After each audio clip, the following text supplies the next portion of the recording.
Hi నమస్తే welcome to red TV. నేను మీ ప్రత్యూష. ప్రస్తుతం మనతోనే సీనియర్ జర్నలిస్ట్ దాము బాలాజీ గారు మనతో ఉన్నారు. సార్‌తో మాట్లాడి మరిన్ని విషయాలు తెలుసుకుందాం. నమస్తే సార్. నమస్తే. సార్, జూన్ 12 తేదీన మనకి ఎయిర్ ఇండియా ఫ్లైట్ అయితే క్రాష్ అవ్వడం జరిగింది. అది కూడా ఒక మెడికల్ హాస్టల్ దగ్గర కూడా క్రాష్ అయినట్టు తెలుస్తుంది. అయితే దాని నుంచి బయటికొచ్చే లోపే అసలు దానికి గల కారణాలు ఇంకా తెలుసుకునే లోపే మరొక విషాదం జరిగింది. బంగ్లాదేశ్‌లో కూడా ఒక ఫ్లైట్ క్రాష్ అయినట్టు తెలుస్తుంది. అది కూడా ఒక కాలేజ్ స్టూడెంట్స్ పైన కూడా ఇలా ఈ విషయం జరిగినట్టు తెలుస్తుంది. మరసలు దీనికి గల కారణాలేంటి? అసలు ఎలా జరిగింది ఇదంతా కూడా కొంచెం చెప్తారా సార్ వివరంగా? బంగ్లాదేశ్ లో ఈరోజు ఒక షాకింగ్ ఫ్లైట్ యాక్సిడెంట్ జరిగింది. నువ్వు అన్నట్టు భారతదేశంలో ఫ్లైట్ కి సంబంధించి ఇంకా ప్రాథమిక నివేదిక మాత్రం వచ్చింది. ఈ రోజు కూడా పార్లమెంట్ లో రాజ్యసభలో మన civil aviation minister Rammohan Naidu దీని గురించి మాట్లాడాడు.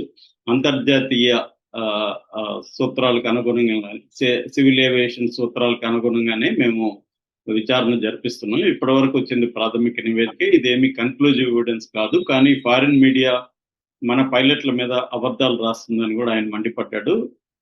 సో రకరకాల కథనాలు వస్తున్నాయి. పైలట్ కి మెంటల్ హెల్త్ సరిగా లేదని, ఆయన భార్యతో విడాకులు జరుగుతున్నాయని, భార్య చనిపోయిందని, అందువల్ల ఆయన సూసైడ్ చేసుకోవడానికి రన్ మోడ్ లో నుంచి కట్ ఆఫ్ మోడ్ లోకి బటన్ ని తీసుకెళ్లాడని, అందువల్ల 2 ఇంజన్లు ఫెయిల్ అయ్యానని ఒక వార్త అయితే చక్కర్లు కొడుతుంది. దానికి కంప్లీట్ గా ఆధారాలు అయితే లేవు. వెస్ట్రన్ మీడియా దీన్ని విపరీతంగా ప్రచారం చేస్తుంది.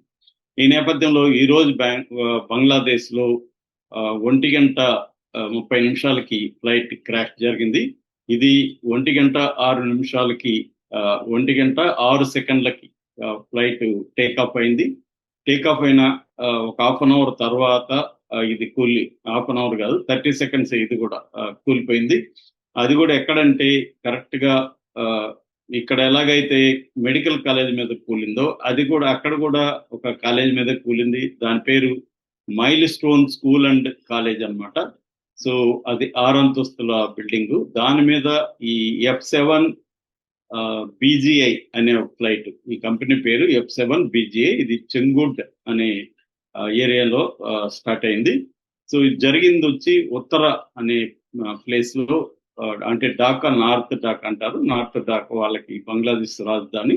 ఆ ఢాకా నార్త్ లో ఇది కూలింది.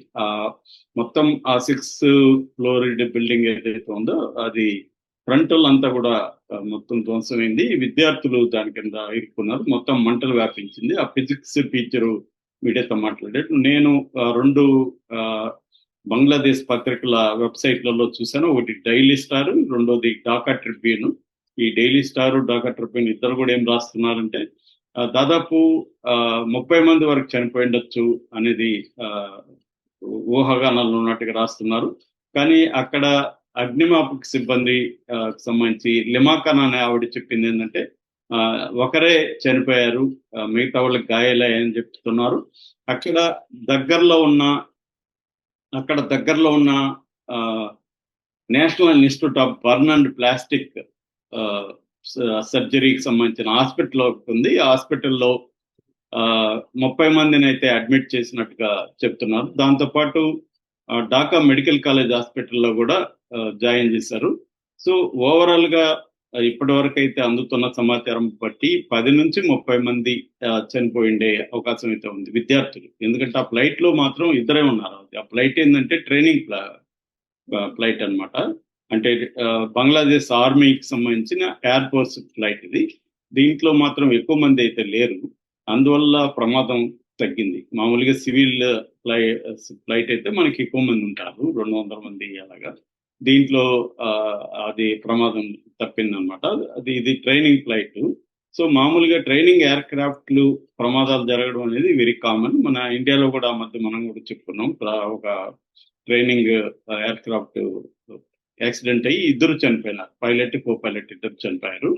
సో జనరల్ గా ఇప్పటికైతే ఇది ఇప్పుడే జరిగింది కాబట్టి దీని మీద ఇంకా ఇన్వెస్టిగేషన్ అది ఇంకా జరగలేదు. ఇప్పటి వరకు ఏంటంటే అక్కడ ఢాకాలో ఉండే బార్డర్ గార్డ్ అంటారు అనమాట. బార్డర్ గార్డ్ వాళ్ళకి ఫోర్స్ ఉంటుంది, పారామిలిటరీ ఫోర్స్. వాళ్ళు ఇప్పుడు దీనికి సంబంధించిన రెస్క్యూ యాక్టివిటీలో పాల్గొంటున్నారు. ఇంకా దీని మీద ఇన్వెస్టిగేషన్ అయితే కొనసాగుతుంది.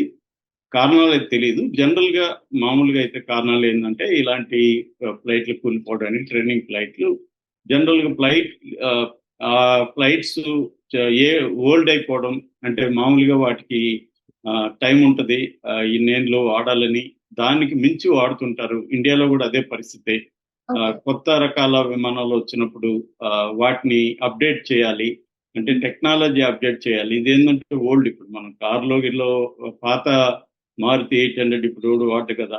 సో అలాగా మనం కొత్త రకాల మోడల్స్ వచ్చినప్పుడు వాటికి వెళ్ళిపోతాం. కానీ కొంతమంది ఏం చేస్తారంటే అవుట్డేటెడ్ వాడతారు. దీంట్లో కూడా అవుట్డేటెడ్ ఎక్కువ వాడడం, మెయింటెనెన్స్ సరిగా లేకపోవడం, ఇలాంటివి ఎక్కువగా ఉంటాయి. అట్లాగే ట్రైనింగ్ దీంట్లో ఏమవుతుందంటే ఒక్కొక్కసారి ఆ, ఆ పైలట్ పూర్తిగా ట్రైన్ కాకపోయినా అతని చేతికి ఇచ్చేయడం, ఆ, అంటే కో పైలట్ ఇవ్వడం. మామూలుగానే ఇక్కడ మనకు చాలా సార్లు కారు డ్రైవింగ్ నేర్చుకుంటూ యాక్సిడెంట్ చేస్తారు కదా.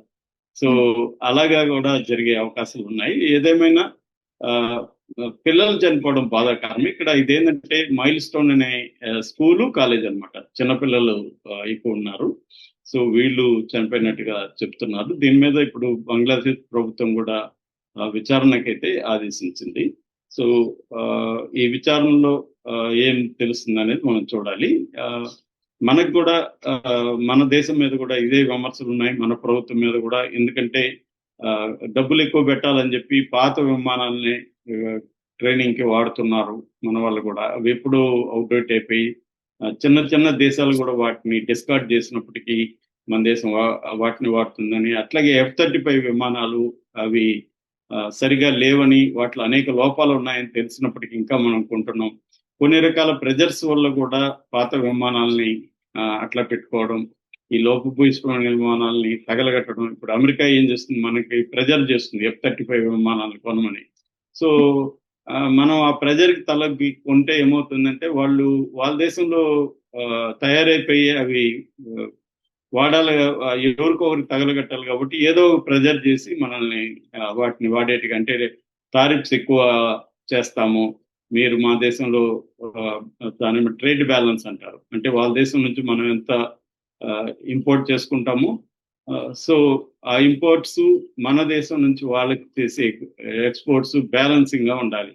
అంటే మనమేమో ఎక్కువగా వాళ్ళకి ఎక్స్పోర్ట్ చేస్తున్నాం, ఇంపోర్ట్స్ ఏమో తక్కువ చేసుకుంటున్నాం. దీన్ని రెండోది ఏంటంటే మన వస్తువుల మీద అక్కడ ట్యాక్స్ ఎక్కువ ఉంది, తక్కువ ఉంది.